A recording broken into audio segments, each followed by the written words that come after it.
بسم اللہ الرحمن الرحیم۔ السلام علیکم۔ راجہ رنجیت سنگھ، جسے شیر پنجاب کے نام سے بھی جانا جاتا ہے، سکھ سلطنت کا پہلا مہاراجہ تھا جس نے شمال مغربی برصغیر پر حکومت کی۔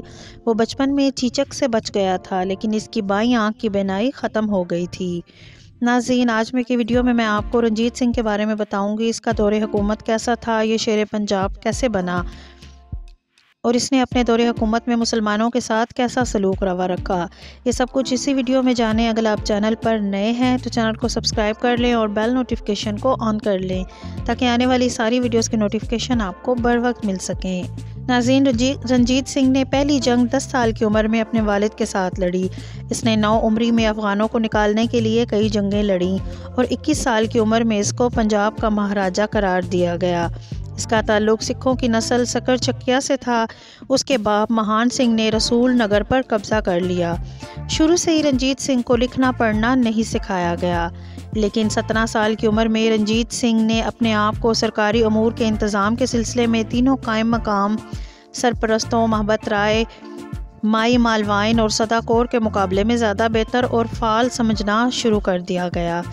دل سنگھ کے مشورے پر عمل کرتے ہوئے رنجیت سنگھ نے لکھپت رائے کو کیلس کی طرف ایک مہم پر بھیج دیا، جہاں اس کی ماں کے مشکوک عاشق کو ٹھکانے لگا دیا گیا۔ رنجیت سنگھ نے اپنے والد کی قائم کردہ مثال پر عمل پیرا ہو کر اپنی ماں کو اس کے عاشق سمیت موت کے گھاٹ اتار دیا۔ اسی دور میں احمد شاہ ابدالی کے پوتے درانی شاہ زمان پنجاب پر لگاتار حملے کر رہا تھا۔ ہر بار سکھ اپنے آپ کو پہاڑوں اور جنگلات میں چھپا لیتے تھے۔ فرار ہونے والوں میں رنجیت سنگھ بھی شامل ہوتا تھا۔ اس نے حالات کے مطابق دوسرے لوگوں سے اتحاد قائم کر لیا۔ اس وقت شاہ لاہور کے معاملات میں مصروف تھا۔ بعد ازاں اس نے بٹالہ پر فوج کشی کی، اس پر قبضہ کر لیا اور لاہور پر قبضہ کرنے کا فیصلہ کر لیا۔ اسی دوران رنجیت سنگھ نے شاہ زمان کی توپیں دریائے جہلم سے نکلوا کر کابل روانہ کر دیں تو شاہ زمان نے خوش ہو کر اس کو لاہور کا ناظم مقرر کر دیا۔ رنجیت سنگھ اپنی خوش دامن صبا کور کے ہمراہ لاہور روانہ ہوا۔ 1799 کو شہر لاہور کے باہر پہنچ گیا۔ اسی رات اس نے مہر محکم دین سے رابطہ کیا۔ رنجیت سنگھ کے گوجرانوالا جانے کے لیے کشتیوں کا انتظام کرنے کی درخواست کی۔ اسی دوران متعلقہ اکابرین نے منصوبے میں تبدیلی کر کے لوہاری کا پیغام بھیجا، لیکن اس کے پہنچنے سے پہلے ہی رنجیت سنگھ نے لوہاری دروازے پر حملہ کر دیا۔ وہ سپاہی جو رنجیت سنگھ سے ملے ہوئے تھے، لوہاری دروازے سے چیت سنگھ کی توجہ ہٹانے کے لیے رنجیت سنگھ کی طرف سے دہلی دروازے پر دباؤ کی خبر مشہور کر دی۔ جب چیت سنگھ دہلی دروازے کی طرف متوجہ ہوا تو انہوں نے لوہاری دروازہ کھول دیا اور رنجیت سنگھ شہر میں داخل ہو گیا اور وہ اس پر قبضہ کرنے میں کامیاب ہو گیا۔ اس طرح پنجاب میں رنجیت سنگھ کی سلطنت کا آغاز ہو گیا۔ لاہور پر قبضے کے بعد رنجیت سنگھ نے فتوحات کا سلسلہ شروع کر دیا اور اپنی وفات تک وہ دریائے ستلج تک تمام پنجاب، کشمیر، پشاور اور ڈیرہ جات کے علاقوں کو اپنی سلطنت میں شامل کر چکا تھا۔ اس نے اپنے لیے سرکار کا لفظ تجویز کیا تھا اور اپنا سکہ بھی جاری کیا۔ اس کی سلطنت 2 قسم کے علاقوں پر مشتمل تھی۔ اول وہ علاقے جو براہ راست اس کے کنٹرول میں تھے اور دوسرے وہ جہاں خود مختار جاگیرداروں کی حکومت تھی۔ براہ راست زیر انتظام علاقے پنجاب، کشمیر، ملتان اور پشاور میں منقسم تھے۔ ہر گاؤں میں پنچایت کا نظام رائج تھا اور عدالتی نظام میں کوئی تحریری قانون یا آئین موجود نہیں تھا۔ لوگوں کو عام طور پر قبائلی اور رواجی قوانین کے تحت انصاف فراہم کیا جاتا تھا۔ مسلمانوں کے لیے علیحدہ قاضی عدالتیں موجود تھیں۔ ناظرین، اب آپ کو بتاتی ہوں کہ رنجیت سنگھ کا مسلمانوں کے ساتھ کیسا سلوک تھا۔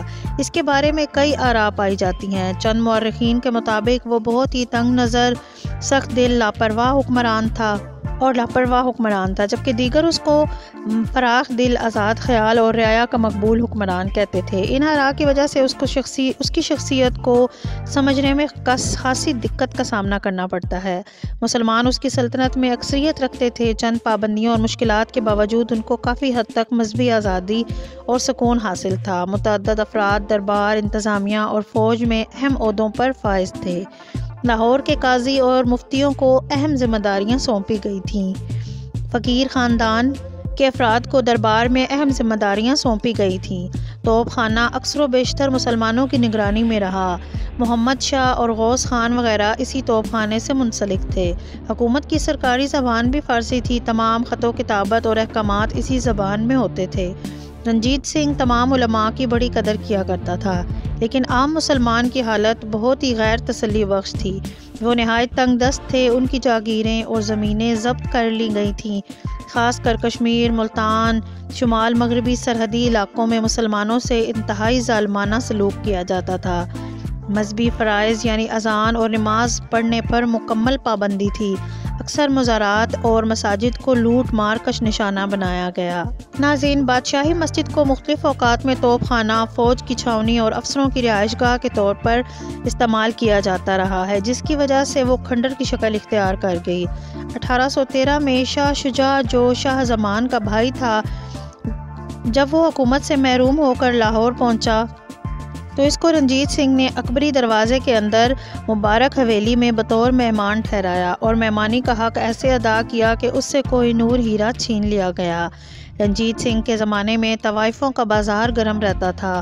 ایک رقاصہ جس کا نام موراں تھا، رنجیت سنگھ کا دل اس پر آ گیا۔ وہ جلوت خلوت میں اسی کے ساتھ نظر آیا کرتا تھا۔